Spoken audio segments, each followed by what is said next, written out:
Last minute shakeup at 5:30 a.m., laundry situation not good.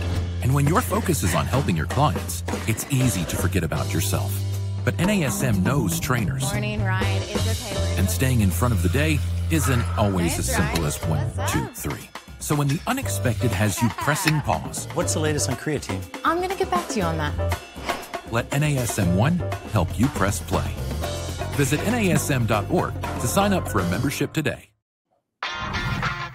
You're listening to the NASM-CPT Podcast with Richey, winner of the Share Care Emmy Award for Social Storytelling and the official podcast of the National Academy of Sports Medicine. Hey y'all, and welcome to the NASM-CPT Podcast. My name is Richey, and today we're going to be talking about the optimization of fitness. And here's something interesting. I think it's interesting because people are trying to optimize their physical bodies, sometimes in lieu of physical fitness. So I think that there's a problem there simply because if you're trying to be fitter, physically fit, when we talk about fitness is kind of, think about fitness as a state of being, right? So are you capable of physical, right? And so your fitness is dependent on what we're talking about. If there's an emotional fitness, there's a physical fitness. Fitness, what are we talking about with there? Well, usually when physical fitness has taken over that word. They own it now. It seems to be our word. So we use the word fitness, but what are we trying to fit into? Are you fit for what? And we're trying to optimize the body and be more fit physically without challenging the physical body. And I think that can be, that's a flawed approach in many ways. Like if you had the option to be like, okay, go and do an ice bath or exercise, and you're trying to optimize your physical fitness, then the exercise is really the way to go. Now, what if you're an exerciser? What is your optimization strategy? And there's so many things out there between the ice baths and the cold showers and the red light therapy and the heat shock hormone proteins and the cold shock proteins and the blue stuff that goes into your tongue and the red light that sticks in your nose and all of these things that people do in order to be more fit. So I said, let's talk to somebody who knows. Ooh, red light in the nose. Let's talk about somebody who knows. And there are a lot of different people that I could reach out to, but I have one person. It's probably my favorite podcast episode I've ever recorded in the past was with this person. And she's just so knowledgeable, so smart. And I decided it's far too late. It's been far too long since I've had her on the show. So welcome back to the show, Allison Brager. What's up, Allison? Hey, what's going on? You only like me because you're part of the pole vault cult. That's why. True. That's not the only reason, but that really does put you higher up on the pole, so to speak. And every time I watch pole vaulting, every time I see a pole vaulting blooper, I think I probably send you the message on Instagram. I'm like, "Did you see this one? Did you see this one?" So I get to stay connected. The one from the Olympics, though, but everyone sent me that. Everyone else sent me that. Everybody was on top of that one. Even people that don't pole vault were like, "What?" And so, yes, just so everyone knows, back when I was in high school, I was a pole vaulter, and we did not have a very proficient pole vaulting program at Bradshaw High School in Florence, Alabama, but there was an old pole that we used, and I got to be honest, I had a 10-foot pole, and my highest that I ever got was about 10.6, which means with the 6-inch pit, then I got about a foot over the pole. I'm very proud of that, just so you know. You should be very proud of that. Thank you. That's what we try to do with all of our athletes, and a lot of our athletes do not do that. Get over the pole?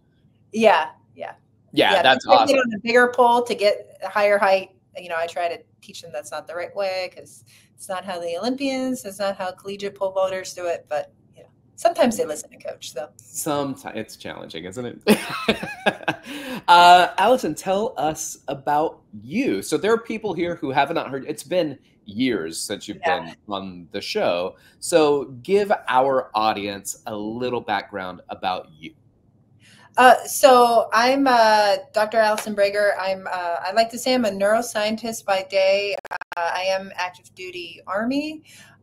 So I support Army entities. Right now I support Special Forces. And I am a retired athlete who still dabbles into masters, track and field, and CrossFit. I was a 2-time CrossFit Games team athlete, competed D1 track and field and pole vault and heptathlon. I also wrote a book called Meathead, Unraveling the Athletic Brain, that unravels the neuroscience around exercise and why it's good for brain health. And I also have been a longtime contributing member to the NASM curriculum with the wellness curriculum, have been a routine blogger, have done a lot of videography related to the wellness curriculum. So just a longtime member of your community. Yeah, it's been awesome. You definitely contributed to our certified wellness coach program, and then as did I. And so we were both out. I can't remember if it was LA or if we went to Arizona. Arizona, yeah. Yep. Was it Arizona? Okay. Mm-hmm. And we went out there and shot some content for them. So so you'll see our faces again if you end up doing the certified wellness coach curriculum. So I want to talk to you about optimization strategies, not for people who are not active, right? That's not what I'm talking about. I want to talk about our fitness community, the people who are looking to be physically fit, to be stronger, to run faster, to jump higher, just to get their heart stronger, just to create some longevity in their life, but also to optimize their performance. What are some things, because there are all sorts of things that are out there, from your experience and some of the research that you've done, and even research that you've found? I know you yourself do research, but what are some of the things that you've come across, because you're working with athletes and soldiers, that you guys are like, all right, well, we certainly want to optimize this category of people. What do you find that seems to be very helpful? So I think the first mindset you need to have is it's not one size fits all. It really is very inter-individualized. And I think that's really where NASM succeeds, right? You're taking these evidence-based practices and applying them to what is reality for that individual.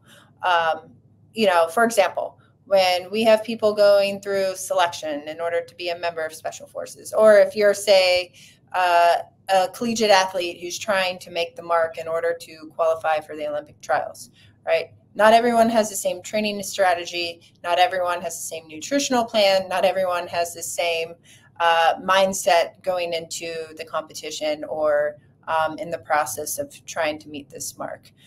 So you really have to meet individuals where you're at. And that's really where optimization is there's no one size fits all. Basic example, men have very different physiology than women. Yes, we know that. We learned that in biology class. But many of our NASM coaches and trainers and those involved with the wellness curriculum all know that as well, is men respond to food differently than women in terms of what that means for performance gains or performance losses. The approach to training in terms of how you build strength and power, that's also different between men and women. And then even within a group of men and a group of women, it's not a one size fits all approach.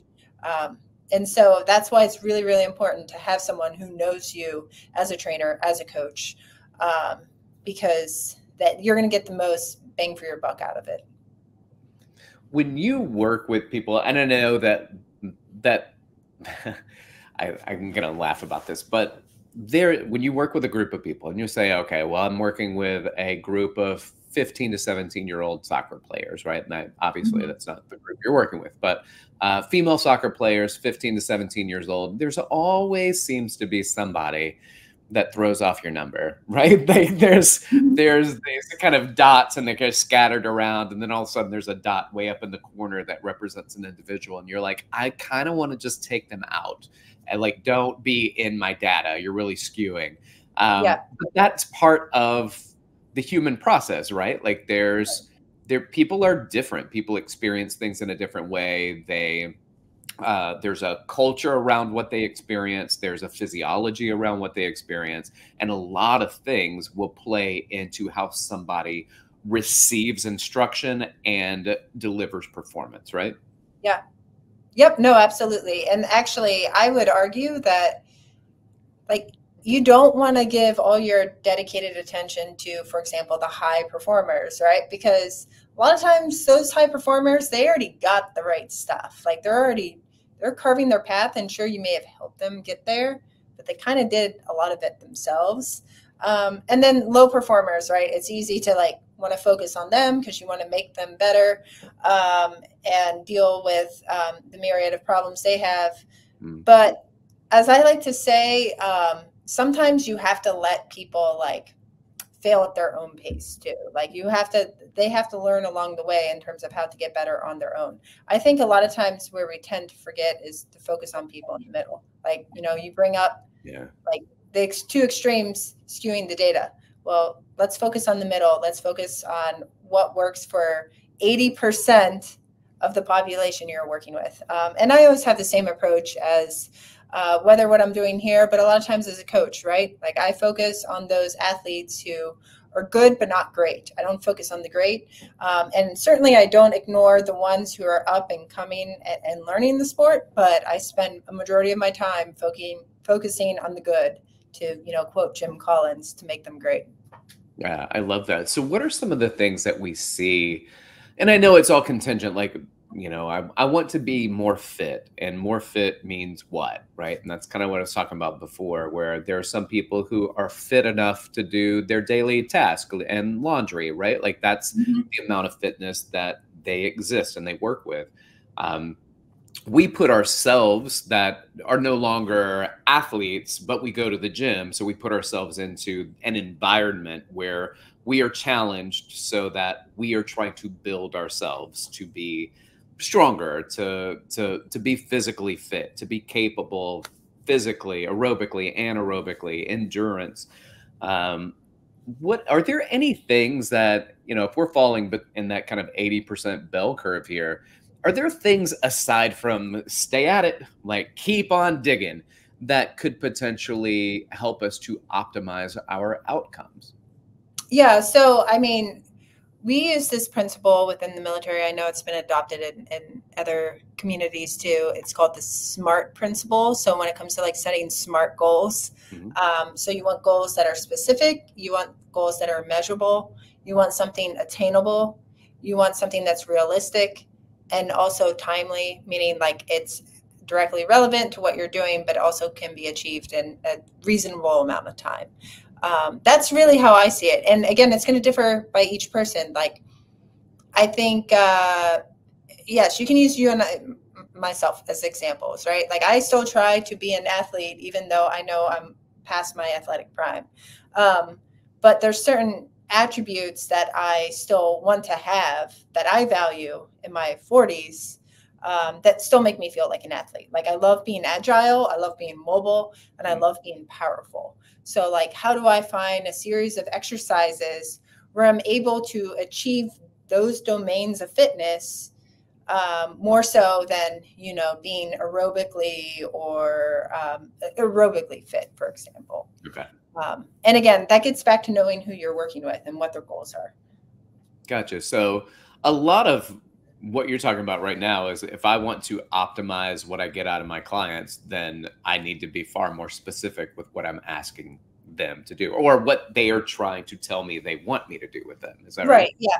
And sometimes, it is true. They might not know what they want, right? Sometimes they don't know, but it might be, some exercise you're doing like strikes their fancy and inspires them to be like, oh, this is actually what I wanted out of my training overall. Yeah, that's true. Because the gym can be intimidating too. Like you have to realize that even at any level, the gym is intimidating.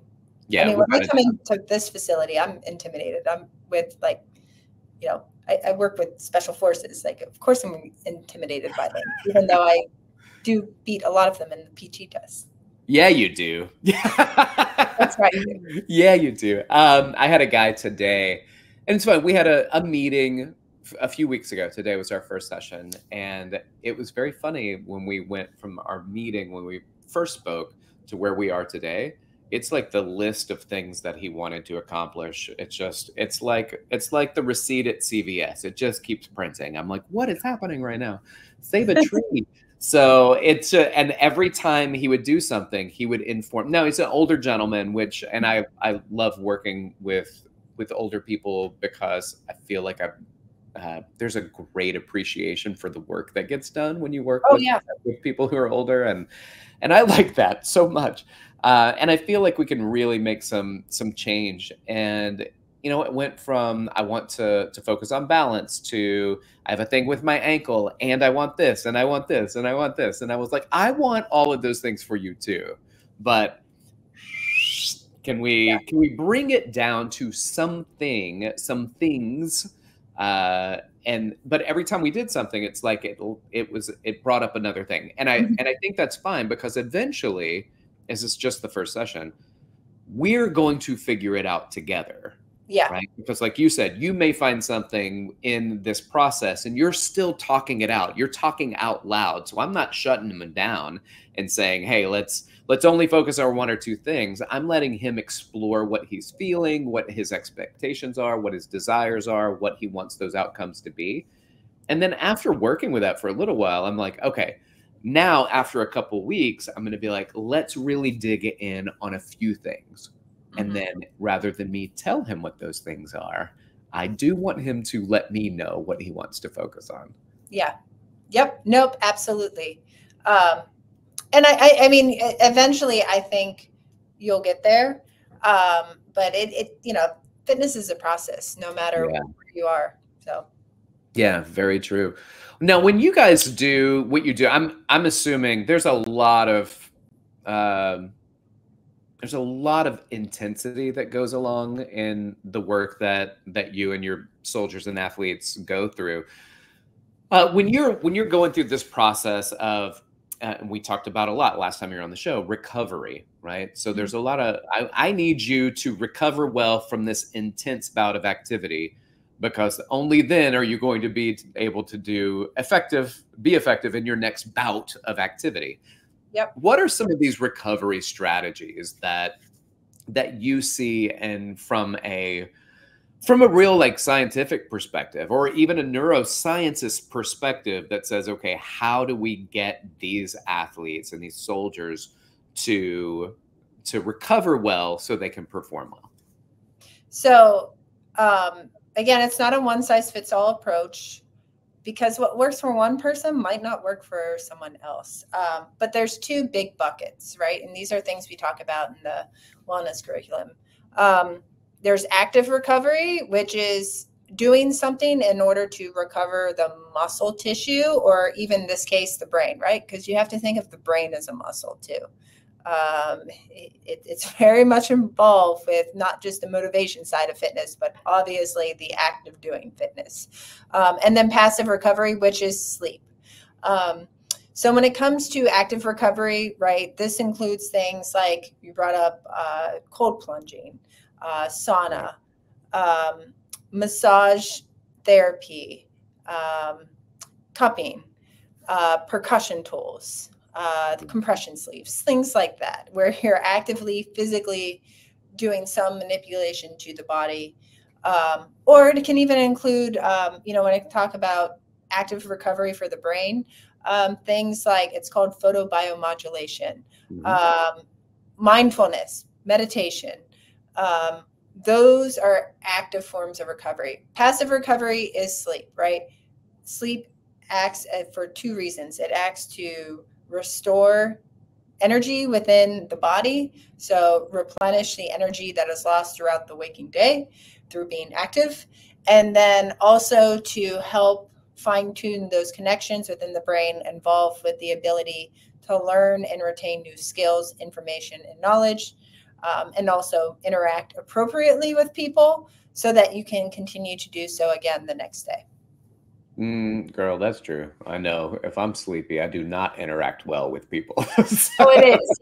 Yeah. I always tell people like, now that I'm more or less a leader of a human performance program rather than a practitioner of human performance as a former professional athlete, like sleep for me now is more important than it ever was, even when I was a professional athlete, because so much of my job is customer service on a daily basis. It's negotiation and meeting people in the middle versus, I can still grind through a workout while being sleep deprived. I know it's not ideal, but it's easier to do than having high level conversations with people. Ooh, for sure. For sure. And trust me, there are some days that I'd rather work out than talk. Especially today and yesterday, the time, I envy people in Arizona that they don't have to change time zones. Yeah. So everybody listening, to remove the evergreenness from this, we just had a time change. So 2024, this is the fall back time change. So is there any truth to the idea that any type of time change like this actually has adverse effects on people's health? Do you know anything about that? Yes. So actually this time change has positive effects on people's health. The spring forward is the one that has adverse effects. So this is actually some longstanding research that the CDC did. So we're talking like large scale, 10,000 plus data points. Wow. So the reason why falling back is advantageous is because technically you are afforded an opportunity to get an extra hour of sleep.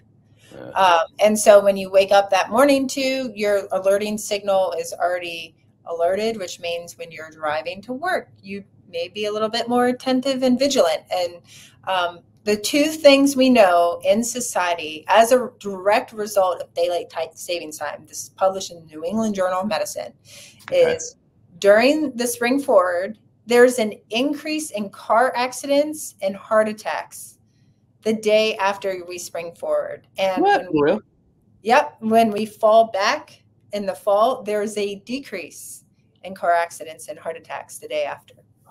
So today, we should see less heart attacks in society compared to other times of the year. Whoa, we need to spring forward quarterly. So give me a moment. I'm just fall backward. Yes, or let's just stay daylight savings. Let's just stay, yeah. So I sit on those actually lobbying committees. So the Research Society for Sleep Research, nonprofit, supports most sleep physicians, sleep scientists across the world. We do a lot of lobbying on Congress to try to get Congress to push for standard time like Arizona has. Yes, no change. If I could get a chant with everybody that's watching, no change, then I don't know if it'd do any good, but it would make me very happy to no longer change. All right, so I'm going to do a brief commercial, and then you and I will pick up right where we left off. Okay, sounds good. All right. This episode of the NASM-CPT Podcast is brought to you by NASM One, the membership for trainers and coaches. Members enjoy unlimited access to hundreds of career resources. Get the Edge app to schedule and program clients, enjoy half off all certifications and specializations, access to free CEUs, and more. All of this for just $35 a month. Go to nasm.org/membership to learn more about NASM One. All right, very cool. I did my commercial voice, by the way, Allison. Did you notice? I love it. Thank you. We did a little chit chat about sleep and daylight savings time. When you say one size doesn't fit all, I'm assuming we're talking about that when it comes to sleep too. There's a general rule, a general number for sleep, just like there's a general rule for the amount of water that you eat and the amount of calories that you have. And those general rules are general because they kind of fit the middle of the bell curve for, I guess, most people-ish. But when it comes to sleep, that 8 hours that keeps getting brought up, let me let me rephrase it, the elusive 8 hours that keeps getting brought up. There are some people that could crush that, right? Like given the opportunity to put their phones away and not have TV and you're just bored. So you're like, hey, let me go to sleep. And they would sleep 8 hours. That would be great for the majority of people. Maybe there's some people 7 hours. My daughter, a solid 14 if she could have it. My 16-year-old daughter, we have to wake up on the weekends during the afternoon. That's good. So that's good though. Yeah, but she also doesn't sleep enough during the week. So one of the questions I have is, does her extra sleep on the weekend help make up for the lack of sleep that she gets during the school week? Yeah. So we always think of sleep like a bank account. The more you take out, the more you have to put back, right? It's a credit or debit. We've done actual randomized clinical trials where we have extended people's sleep prior to sleep deprivation. Honestly, within the military, when I was stationed at Walter Reed, like we invented sleep banking. So if you load people up on sleep prior to anticipated sleep deprivation, what I mean by that is you give them 30 to 45 extra minutes of sleep in a day. Okay. Their rate of decline during sleep deprivation is far less. And so that extra sleep on the weekends is a good thing. And in fact, there was another large-scale study done that came out a few weeks ago that people who sleep in on the weekends, who are shortchanging their sleep on the weekdays, are actually have a reduction in reduced risk for heart disease later in life. So sleeping in when you can is a good thing. Like, yes, I understand, like some people want to keep a strict bedtime, rise time schedule. Not everyone has that luxury though. So in that case, sleep in when you can. And your teenage daughter, I love it because I started my career in an adolescent sleep lab, working on how sleep impacts young adults when they go through puberty. And teenagers actually need more sleep than anyone else. So like between the ages of 9 and 14, that's actually when you need the most sleep in your life because you have a growing brain and a growing body. And the only way that both your brain and your body grow is through sleep. And we actually have a study now to show that kids who don't get sufficient sleep growing up, they actually have stunted growth. So, oh man, I'm going to warn my kids because I'm already short and so is my wife. So you better go to bed or you will never see 5'9". So there you go. Whatever works, That's true. It's true. I like to threaten them into compliance. So let's see. Okay, I do that with my own soldiers too. Yes. I mean, it's true. Like, so sleep impacts testosterone. We talk a lot about that in the certified wellness curriculum. And I tell them, I'm like, well, you don't sleep, you're half a man, because it's true. You're secreting interesting. The amount of testosterone you normally would. So with one of the things that you had mentioned about like schedule, one of the things that I had read is that the schedule of sleep is very important. Kind of waking up at the same time, going to bed at the same time. And I feel like throughout the years, I could definitely, I'm pretty good around the same time going to bed. It's just I hit a wall and I'm like, all right, bye everybody, I'm going. But I could sleep in on the weekends. I can't as much anymore. Usually now, like I'm kind of on a schedule and I don't like it. Sometimes I want to sleep in and my brain is like, hey, what are you doing? Well, that's actually one thing we know happens with throughout adulthood. Like young adults, we know, again, I did this research when I first got into the field. They're really good at sleeping. Like the brain as a teenager, when you're in college, you can sleep through anything. But around the time of 27, 28, like it becomes harder and harder to do that. Like, yes, your sleep is more easily disturbed. But also too, your circadian clock or your circadian rhythmicity becomes so robust because essentially it stops changing at that point. Like your circadian system is fully matured, which is a blessing, but also a curse because when you want to sleep in, you can't sleep in. And, I'm cursed by that as well. So I feel you. Yeah, totally. So does that affect, so for instance, let's talk about sleep and this kind of circadian rhythm. and performance, right? So I've worked with a lot of tennis athletes, and tennis is one of those sports where it's so international. People are traveling from all over. And so let's say they come to the US Open, and there are people from China and Serbia and South America. And, you know, some of the clocks don't get affected that much. And some people are really on a different time zone. Yeah. Does that affect performance when you do that? I mean, let's say also, I know it's different with the Olympics because you kind of go out there in time to prepare for it. Yeah. But tennis is a great example. Soccer is another example. It's like you go there to do the thing. Yeah. And then you go to the next location to do the thing again. And it's just I think it's hard on people's sleep. Yeah. No. So actually, we had done work with the NFL. We basically have shown that because all of professional sports are the same, right? The only time NFL players really get a break is leading up to the Super Bowl. Or same with, like, honestly, baseball, basketball, they don't get a break, right? Because, right, Dodgers, Yankees, they're traveling across time zones. Yeah. But one of the things we found, and actually my friend Sherry Ma, she's a sleep physician, works a lot with pro teams in California, is the Dodgers had the circadian advantage this World Series because the series started out west and then traveled east. So they had less opportunities, less disruptions in their jet lag. I'm sorry if you're a Yankees fan. I hope you're a Mets fan. Yeah.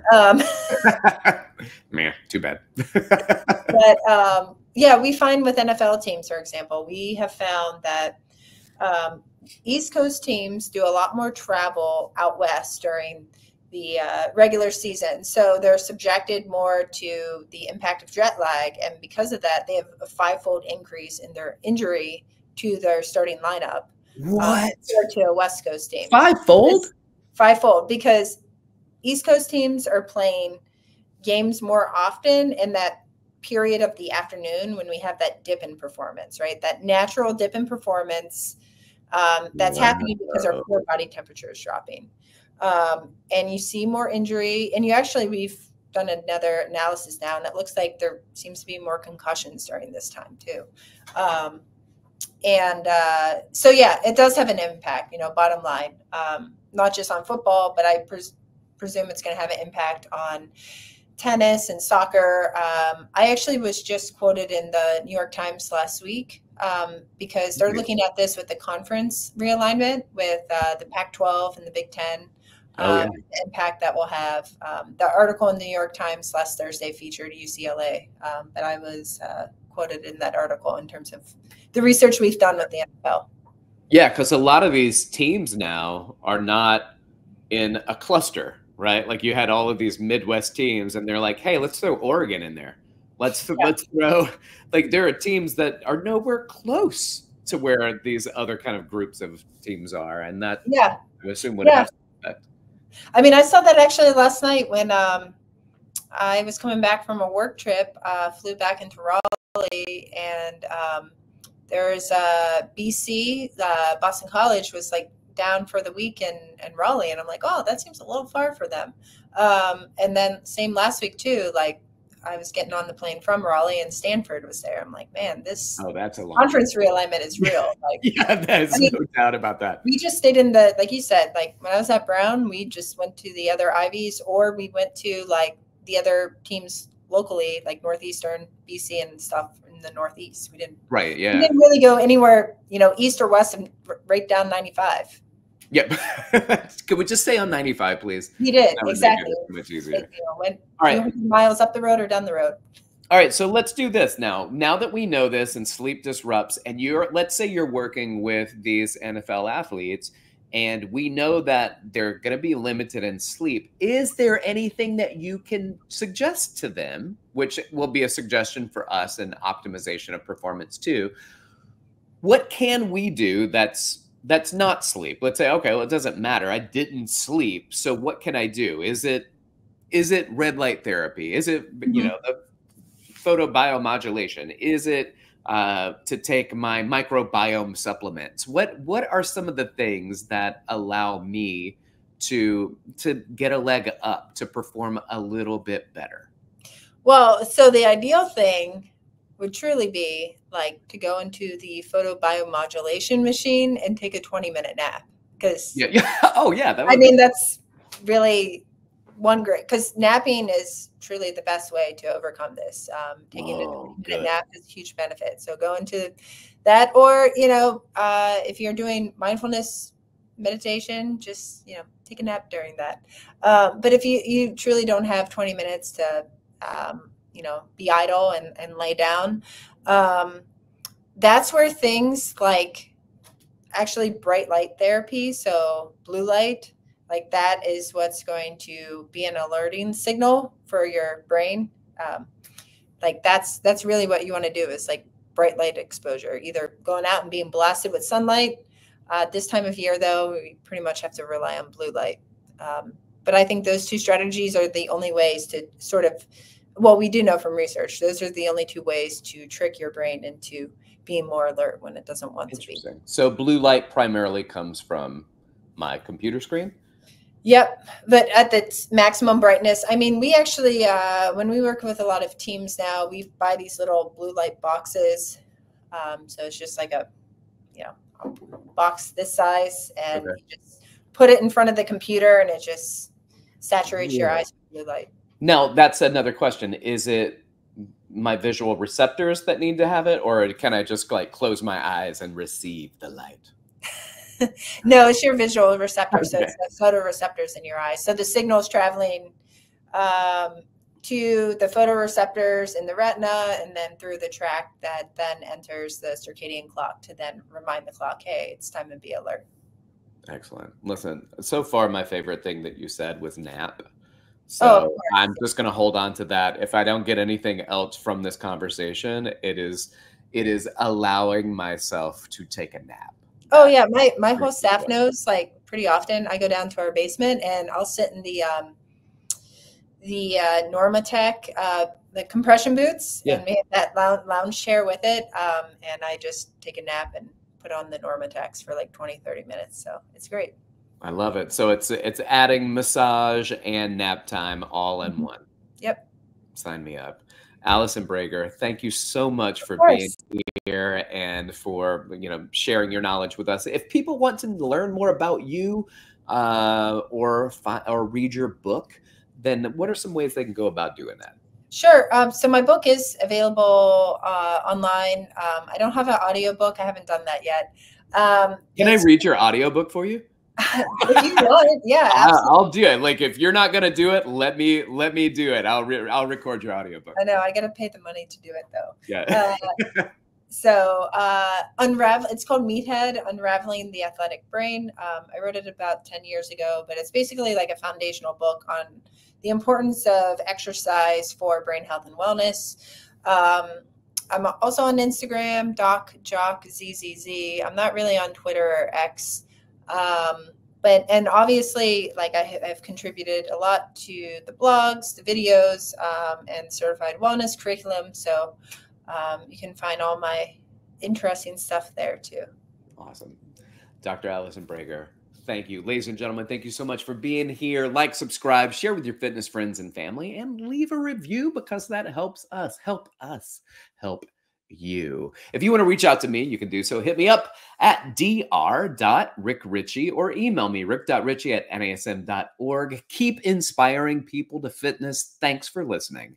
This has been the NASM-CPT Podcast.